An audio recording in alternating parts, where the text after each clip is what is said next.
اس عورت کے بدن کے اعتبار سے زیادہ بچوں کا ہونا نقصان دہ ہے اور اس کی جان خطرے میں پڑ سکتی ہے، یا بچوں کی تربیت کے حوالے سے کہ پے در پے یا زیادہ بچے ہوں گے تو ان کی تربیت اخلاقی اور دینی اعتبار سے نہیں ہو یوزلی پائے. جو گائنیکالوجسٹ ہوتی ہیں وہ کہتی ہیں 3 ایئرس کا گیپ دینا چاہیے، یہ ہیلدی باڈی کے لیے بھی ضروری ہے، خواتین کے لیے، کیونکہ آج کل ویسے ہی بہت کمزوری ہے. دیکھیں میرے خیال میں یہ ہر عورت کی جسمانی ساخت اور اس کی اس پہ صحت depend کے اوپر کرتا ہے. ڈیپینڈ صحیح. کرتا ہے.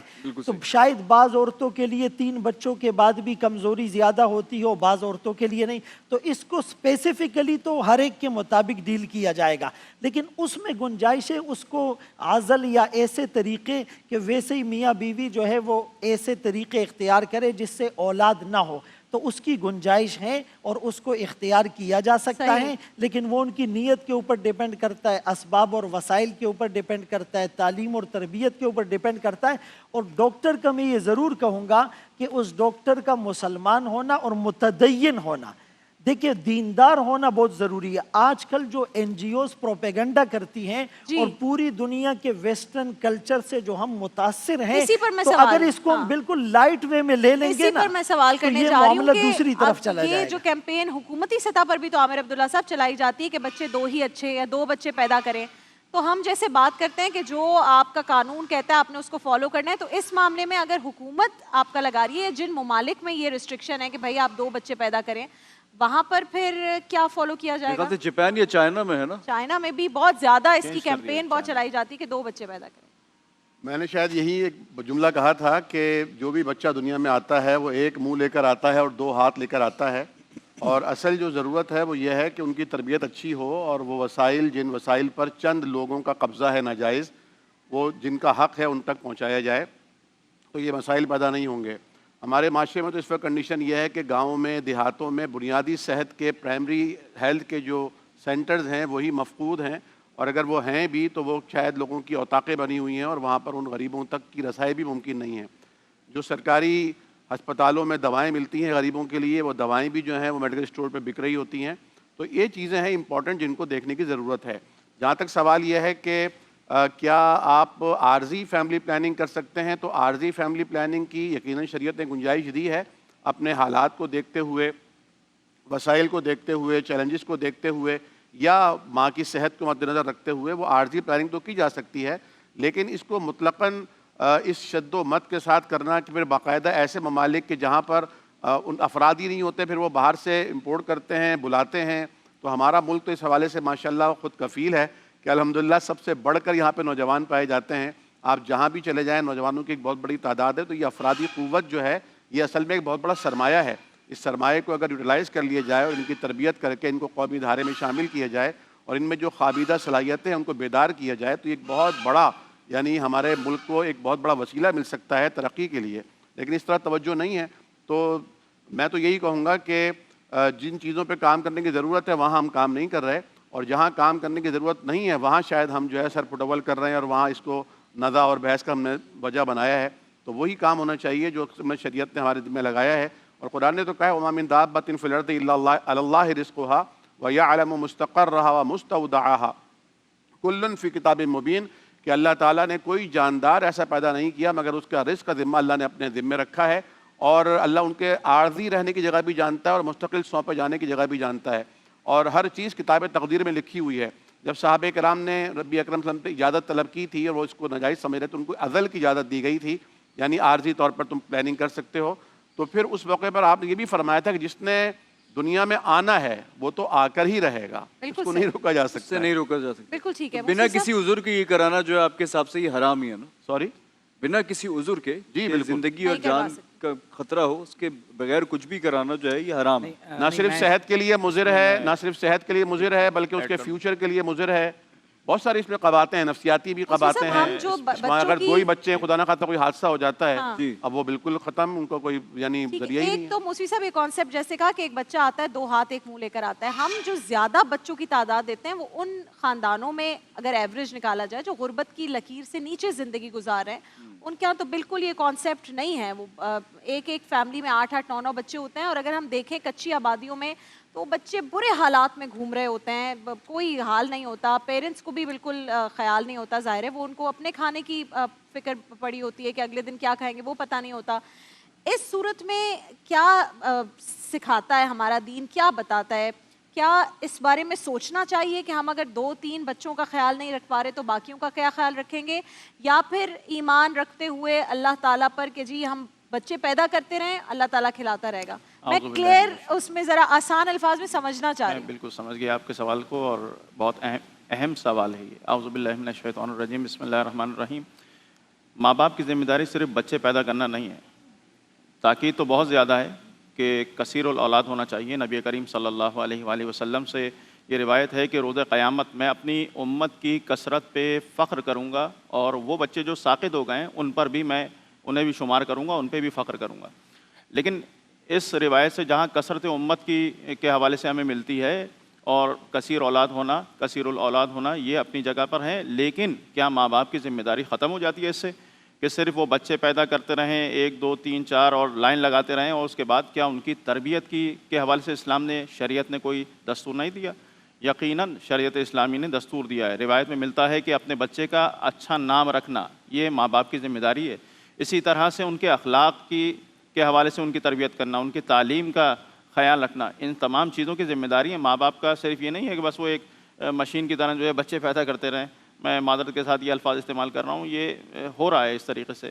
تو یہ صرف بچہ پیدا کرنا ذمہ داری نہیں ہے, تمام چیزوں کا اس کے خیال کرنا, اس کی اچھی تربیت کرنا, اسے معاشرے کا ایک اچھا فرد بنا کر پیش کرنا, ایک اچھا مسلمان بنا کے اس کو پیش کرنا, یہ سب کی ذمہ داری ہے. جو سوال تھا برتھ کنٹرول کے حوالے سے, عارضی جو طریقے ہیں وہ اختیار کیے جا سکتے ہیں, اس میں کوئی حرج نہیں ہے. لیکن جو یہ دوسرا جو LT کا آپ نے سرجری کا بتایا, اس میں چونکہ اگر کوئی اس کا پارٹ بدن کا کاٹا جاتا ہے, قطع کیا جاتا ہے کوئی عضو, یا وہ بیکار کیا جاتا ہے, تو یہ شرعاً جائز نہیں ہے مکتب تشیع کے نزدیک. اسی طرح سے اگر وہ شرمگاہ کو دیکھنے یا ان تمام مقامات کے جو نہیں دیکھے جا سکتے ان کو دیکھنے یا لمس کرنے کا سبب بن رہا ہے, جب بھی یہ کام کروانا برتھ کنٹرول کے لیے جائز نہیں ہوگا. ہاں اگر یعنی کوئی ضرر ایسا ہو کہ جس کی وجہ سے یعنی جس کی تلافی نہیں ہو سکتی ہو, یا بے انتہا مشقت کا سبب بن رہا ہو, اور کوئی حلال راستہ نہ ہو اس کے علاوہ, تو اس صورت میں فقط اتنی مقدار میں کہ جتنے میں دیکھنا اور لمس کرنا ضروری ہے, بس اتنی ہی کی اجازت ملے گی, اس سے اضافے کی اجازت نہیں ملے گی. رابعہ بہن, میں آپ کے ایک سوال سے ایک نقطہ مجھے ذہن میں آیا ہے. دیکھیں یہ جو غربت ہے نا, غربت کا یا افلاس کا تعلق کثرت اولاد یا قلت اولاد سے ہرگز نہیں ہے. اس کا تعلق ایک خاص مینٹلٹی سے ہے, اس کا تعلق لا علمی, جہالت, اگنورنس سے ہے. ہمارے ہاں جن مقامات پر یہ جو آپ نے کنڈیشن سوال میں رکھی تھی آغا صاحب کے حوالے سے, جہاں پر یہ معاملات زیادہ تر دیکھے جاتے ہیں, وہاں اصل میں جہالت اصل مسئلہ ہے, اصل میں لا علمی اصل مسئلہ ہے. اصل میں انسان کو انسان ہی نہیں سمجھا جا رہا نا, وہ اپنے آپ کو مشین سمجھے ہوئے ہیں. ان کا کام بس کھانا ہے, پینا ہے, سونا ہے, اور اپنی نفسانی خواہشات پوری کرنا ہے. تو ان کو اصل میں وہ تربیت دینے کی ضرورت ہے جس تربیت کی آپ بات کر رہے ہیں. اس میں 2 چیزیں ہیں. دیکھیں, ایک ہے رزق کا خوف, اور اس کی وجہ سے اولاد پیدا نہ کرنا, یہ ایک الگ ہے, اور اس کی ذمہ داری اللہ نے لی. لیکن کیا کوئی ذمہ داری ماں باپ کے اوپر ہے نہیں ہے؟ تربیت کی, تعلیم کی, تمام چیزوں کی ذمہ داری ماں باپ. ایک جملہ بس میں ایڈ کرنا چاہتا ہوں. ہمارے ہاں ایک غلط فہمی ہے لوگوں میں کہ جب کبھی بھی شوہر اور بیوی کا تعلق قائم ہوتا ہے تو اولاد کا پیدا ہونا ضروری ہے. اگر کوئی کانٹرسیپٹیو استعمال کر لیے گئے یا کوئی ایسا طریقہ جس کے نتیجے میں وہ اولاد کو اوائڈ کر لیتے ہیں تو یہ حرام ہو جائے گا, تو ایسا نہیں ہے. شرعی طور پر یہ جائز ہے. آپ صلی اللہ علیہ وسلم نے اس کی اجازت بھی عنایت فرمائی. آپ خود غور کیجئے, آپ نے بچوں کی گنتی کے بارے میں پوچھا تو حضور علیہ الصلوۃ والسلام کی کتنی اولاد امجاد ہے. یہ ہمارے لیے ایک مثال ہے. حضرت سیدہ ام کلثوم, حضرت سیدہ زینب, حضرت سیدہ رقیہ, حضرت سیدہ فاطمہ الزہرا رضی اللہ تعالی عنہن اجمعین, اور آپ علیہ الصلوۃ والسلام کے 2 صاحبزادگان. تو اس کا مطلب یہ ہوا کہ 2 سے زیادہ بھی اولاد ہو سکتی ہیں. لیکن اگر والدین اپنی میوچل انڈرسٹینڈنگ کے ساتھ اپنے حالات کے پیش نظر, جسمانی صحت کے پیش نظر اگر وہ کوئی فیصلہ کر لیتے ہیں اور یہ فیصلہ صرف اس ایک فیملی تک محدود ہے، جس طرح مفتی صاحب نے بھی کہا کہ اس کو ہم جنرلائزیشن کے ساتھ پوری قوم کو مشورہ نہیں دے رہے کہ وہ یہ کام شروع کریں، پتہ چلا کہ بعد میں پھر ان کو پیسے دینا پڑیں کہ جس کے یہاں بچوں کی ولادت ہوگی تو اس کو پھر باقاعدہ اس کے لیے الاؤنسز دیے جائیں گے، جس طرح سے آج یورپ کے اندر ہو رہا ہے. تو میں یہ سمجھتا ہوں کہ یہ خالص ایک ہیومن رائٹس کا پرابلم ہے، لوگوں کا بہت پرسنل اور کلوز پرابلم ہوتا ہے. لوگوں کو خود ڈیسائیڈ کرنے دیں کہ وہ اپنے حالات کے پیش نظر. ایک اور جی لائیو کالر ہیں ہمارے ساتھ. السلام علیکم. وعلیکم السلام جناب، محمد عبداللہ بات کر رہا ہوں کراچی سے. جی عبداللہ بھائی بتائیے. جناب ایک کچھ عرصہ پہلے ایک قصص القرآن کے نام سے ایک سیریز آیا کرتی تھی مصر کی، جس میں انبیاء کرام کے اور صحابہ کرام کے واقعات بیان کیے جاتے تھے. پھر اس کے بعد ایک عمر سیریز کے نام سے سیریز آئی کہ جس میں حضرت صلی اللہ علیہ وسلم کے زمانے کے صحابہ وغیرہ. آج کل یہ تمام کے تمام کام جو ہے یہ اے آئی جنریٹڈ ویڈیوز کے ذریعے سے کیا جا رہا ہے. جی تو میرا علماء کرام سے یہ سوال ہے کہ کیا ان فلموں اور موویز وغیرہ کو دیکھنا کیا یہ جائز ہے؟ کیونکہ جب ہم لوگ ان کو دیکھتے ہیں تو پھر قرآن مجید کی تلاوت کرتے ہوئے، سورت پڑھتے ہوئے یا نماز پڑھتے ہوئے دماغ میں ان کا خیال آتا ہے کہ نعوذ باللہ حضرت ابراہیم ایسے نظر آتے ہوں گے، حضرت اسماعیل ایسے نظر آتے ہوں گے. تو کیا یہ ویڈیوز صحیح ہے، سمجھ آ گئی، بالکل بات سمجھ آ گئی. قصص الانبیاء یا اس طرح کے جو بھی انبیاء سے متعلق واقعات ہیں ان کی اب اے آئی ویڈیوز بنائی جاتی ہیں. اور یوٹیوب پر تو میں ایک اس دن خود میری نظر سے گزری کہ وہ ملینز آف اس کے ویوز تھے، اس میں باقاعدہ پکچرائز کر کے پورے واقعات دکھائے ہوئے ہیں، حضرت نوح علیہ السلام کے ساتھ کیا واقعہ پیش آیا سب کچھ. پہلے تو یہ بنانا بڑا مشکل تھا، ظاہر ہے کسی کا بھی مووی بنانا بڑا مشکل ہے. اب جو اے آئی کی ایپس آ گئی ہیں اس سے تو بہت آسان ہو گیا ہے. لیکن میں نے دیکھا اس کے اندر جو پروفٹس کے بارے میں ذکر ہے نا، اس میں پروفٹس کی شکل نہیں دکھاتے کبھی. ہاں وہ ایک روشنی سی دکھاتے ہیں، امیجنری روشنی ہوتی ہے وہ دکھاتے ہیں. باقی لیکن جو لوگ اس قصے میں انوالو ہیں ان سب کی شکلیں دکھائی جاتی ہیں کارٹون کے طور پر. دیکھیے دانش بھائی، اس وقت دنیا کا سب سے بڑا سوال میں یہ سمجھتا ہوں کہ اس رمضان ٹرانسمیشن کا بھی سب سے بڑا سوال یہ ہے کیونکہ اس وقت ڈیجیٹل ٹیکنالوجیکل ریولوشن کی وجہ سے دنیا جس تیزی کے ساتھ اب مٹیریلزم سے ورچوئلزم کی طرف جا رہی ہے، یہ اس وقت ہماری فیملیز کا، نوجوانوں کا، پوری مسلم دنیا کا ٹیکنالوجیکل ایتھکس، ڈیجیٹل بیہیویئر اور اے آئی ایتھکس کے حوالے سے یہ سب سے بڑا کوشچن ہے جس کو ہمارے یہاں اس وقت ایڈریس نہیں کیا جا رہا. آپ ذرا غور کیجئے کہ آپ سعودی عربیہ، قطر اور خاص طور پر یو اے اور دیگر مسلم ممالک کی بات کریں، وہ اے آئی ایتھکس پر اپنی اسٹریٹجیز بنا چکے ہیں. اس پر لیجسلیشن ہو رہی ہے، پوری دنیا کے ممالک میں ہو رہی ہے. میں اس کی ایک چھوٹی سی مثال آپ کو دوں گا. جب آپ مائنرز کی پکچرز کو ان اے آئی ٹولز میں ڈال کر کچھ جنریٹ کرنا چاہیں تو وہ آپ کو خود ڈینائی کرے گا، وہ بتائے گا کہ مائنرز کے حوالے سے لیجسلیشن ہو چکی ہے. میں اس میں گزارش کرنا چاہوں گا کہ ایک ہے کسی شخص کا باقاعدہ کوئی کردار ادا کرنا اور ایک ہے اے آئی ٹولز کے ذریعے سے اس کو جنریٹ کرنا. بہت سے اسٹوڈنٹس کے ذہن میں یہ سوال آ رہا ہے، آپ چاہیں تو ڈسکس نہ کریں لیکن یہ معاشرے کا زندہ مسئلہ ہو رہا ہے.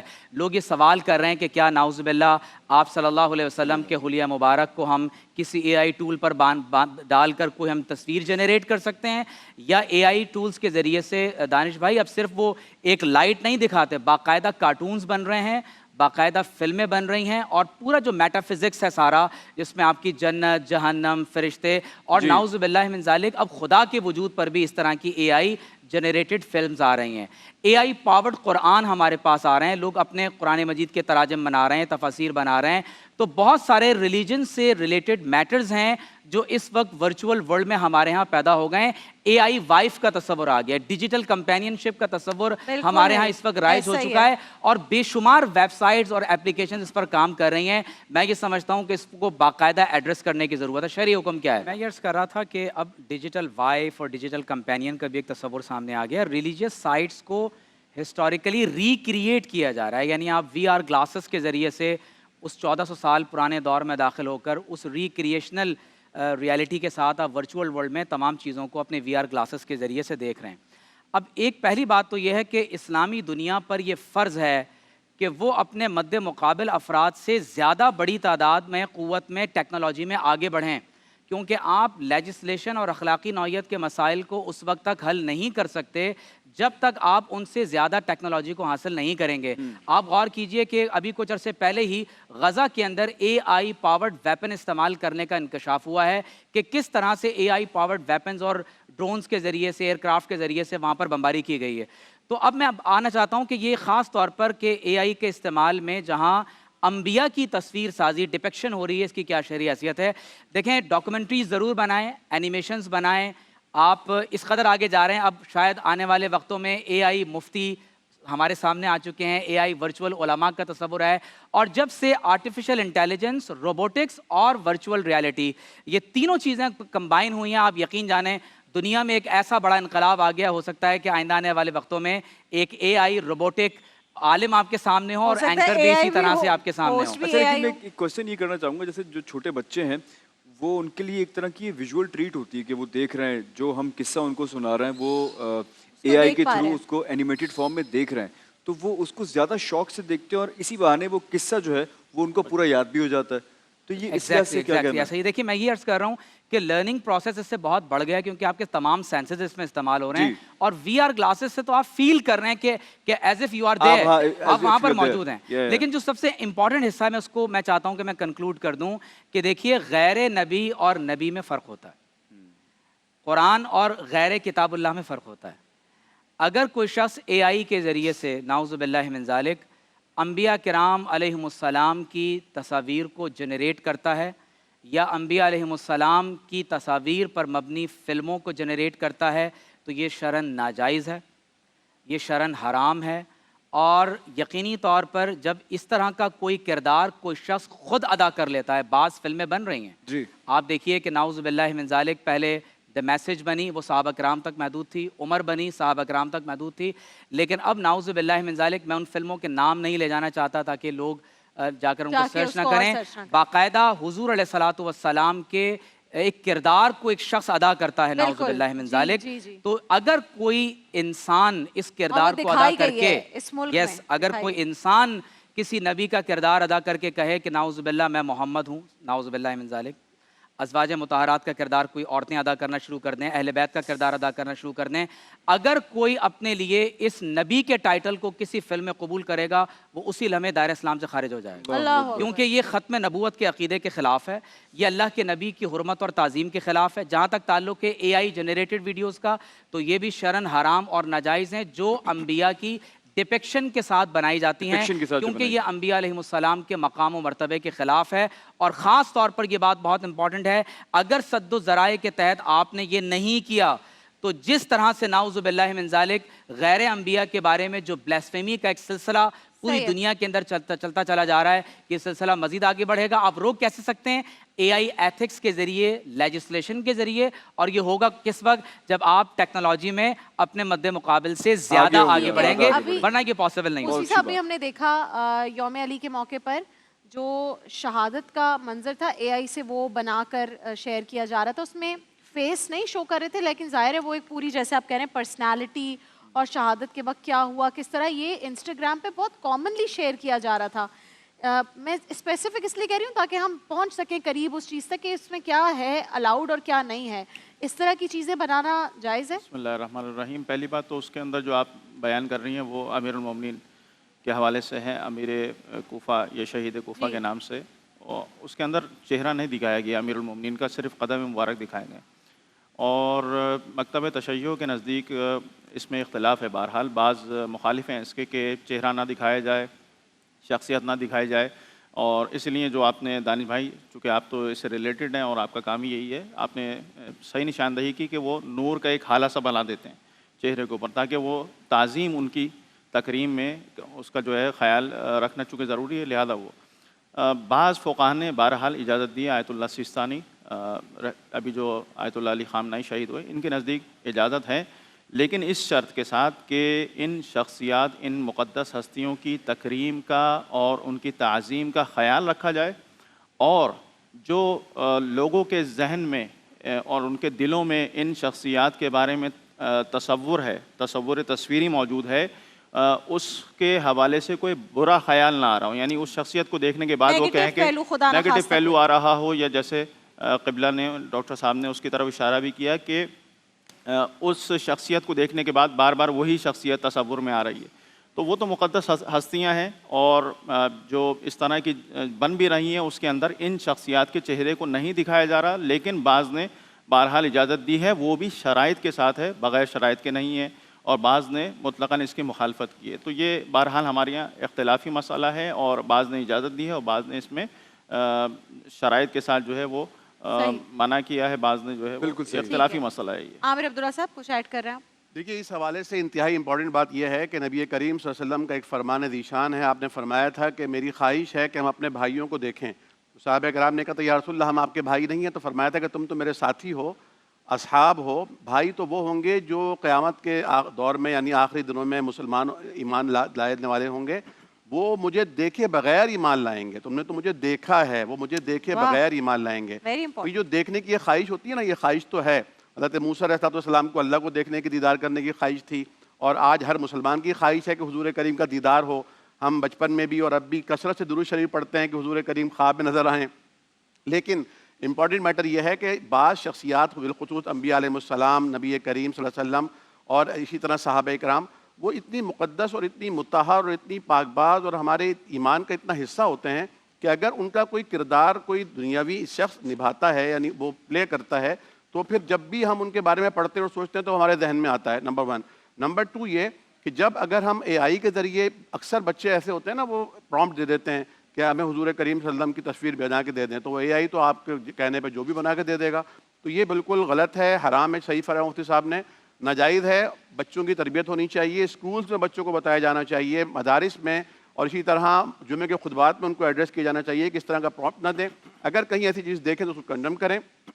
اور جو حضور کریم صلی اللہ علیہ وسلم کی تعلیمات ہیں, دیکھیں جتنا یعنی نبی اکرم کا نہ کوئی ٹویٹر اکاؤنٹ ہے, نہ آپ کا فیس بک اکاؤنٹ ہے, نہ آپ کا کوئی پیج ہے, نہ آپ کی کوئی میڈیا ٹیم ہے, نہ اس کے کوئی ایڈمن ہے, لیکن پوری کائنات میں سب سے زیادہ مقبول ترین اگر کوئی ہستی ہے تو ہمارے نبی کریم ہے. کوئی رائے نہیں اس بات. وہ جو آپ کی تعلیمات ہیں وہ قرآن کریم, اما عائشہ سے پوچھا گیا کہ حضور کا اخلاق کیسا تھا, کردار کیسا تھا, انہوں نے فرمایا تم نے قرآن نہیں پڑھا, کان خلق القرآن.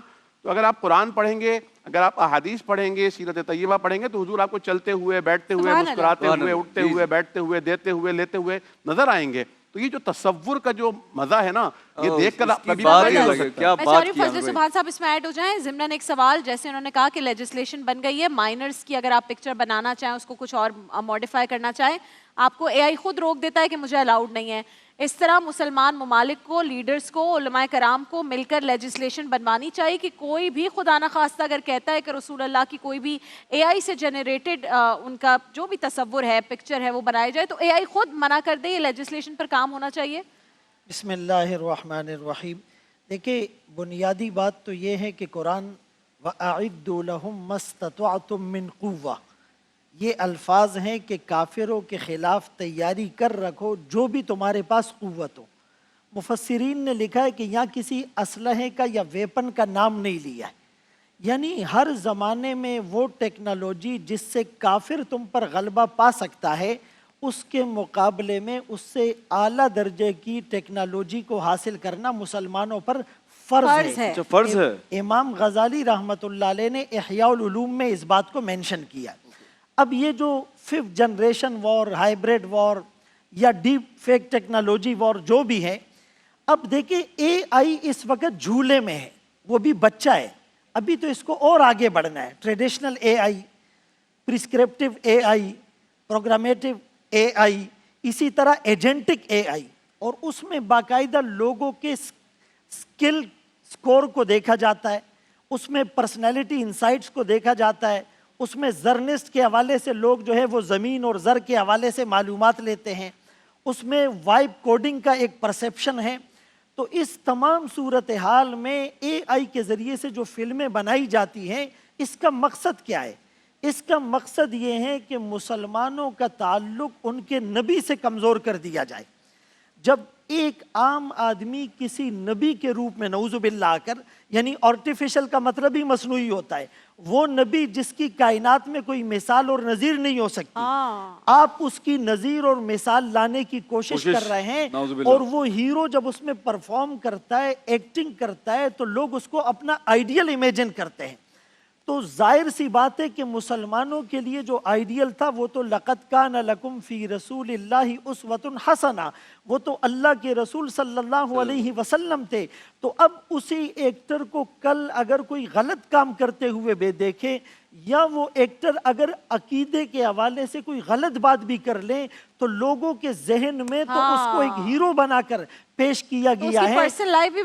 یہ جو بنی اسرائیل تھے، بچڑے کی عبادت، وَأُشْرِبُوا فِي قُلُوبِهِمُ الْعِجْلِ، قرآن کہتا ہے ان کے دلوں میں بچڑے کی عبادت پلا دی گئی، گھول کر رکھ دی گئی تھی. تو اسی طرح ان ایکٹروں کی، ان کی محبت دلوں میں ڈال کر رسول اللہ صلی اللہ علیہ وسلم اور دیگر جتنے انبیاء ہیں، کسی نہ کسی طرح ان کے مقام اور امیج کو ڈیگریڈ کرنے کی کوشش ہوتی ہے. اور ایک بات میں ضرور کہوں گا کہ کوئی فلموں سے دیکھ کر اگر دیندار ہوتا، ڈراموں سے دیکھ کر اگر اس کی اصلاحات ہوتی، تو وہ جو مسجد کا ایک تصور ہے، یہ اللہ کا گھر ہے، فرشتوں کا ماحول ہے، سینہ بسینہ علم منتقل ہوتا ہے، احب البلاد الی اللہ مساجدہا، روئے زمین پر اللہ کو پسندیدہ جگہ مسجد ہیں. اور قیامت کے دن عرش کے سائے میں جو 7 قسم کے لوگ ہوں گے، ایک قلبہ معلق بالمساجد، جس کا دل مسجد سے اٹکا ہوا ہوگا. اور العلماء ورثۃ الانبیاء،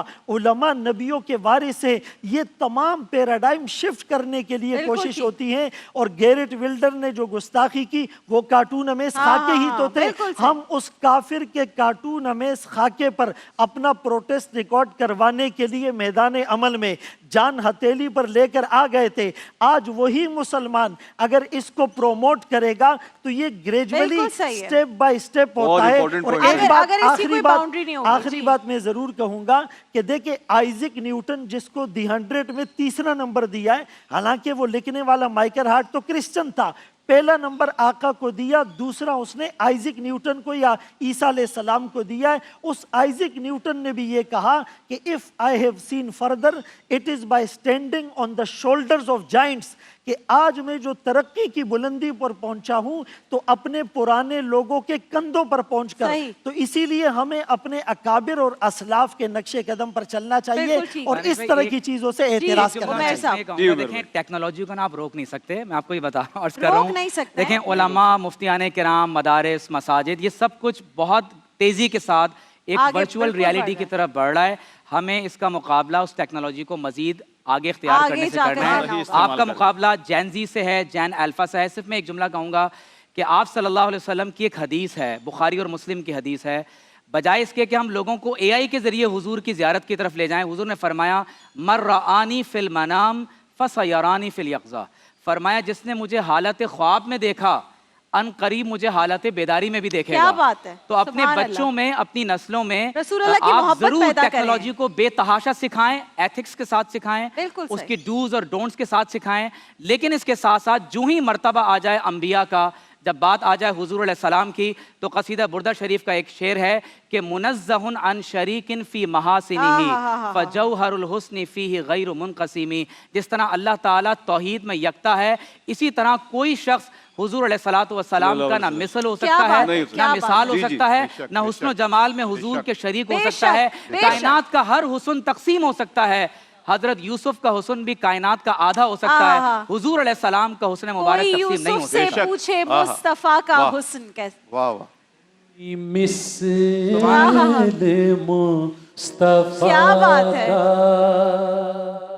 کبھی تھا نہ ہے نہ ہوگا، کبھی تھا نہ ہے نہ ہوگا، کسی اور کا یہ رتبہ. درود ان پر، سلام ان پر، یہی کہنا خدا کا ہے. خدا کے بعد جو ہے مرتبہ صلی علی کا ہے. وہی سردار عالم ہے، وہی غمخوار امت ہے، وہی تو حشر کے میدان میں سب کی شفاعت ہے. ایسا تجھے خالق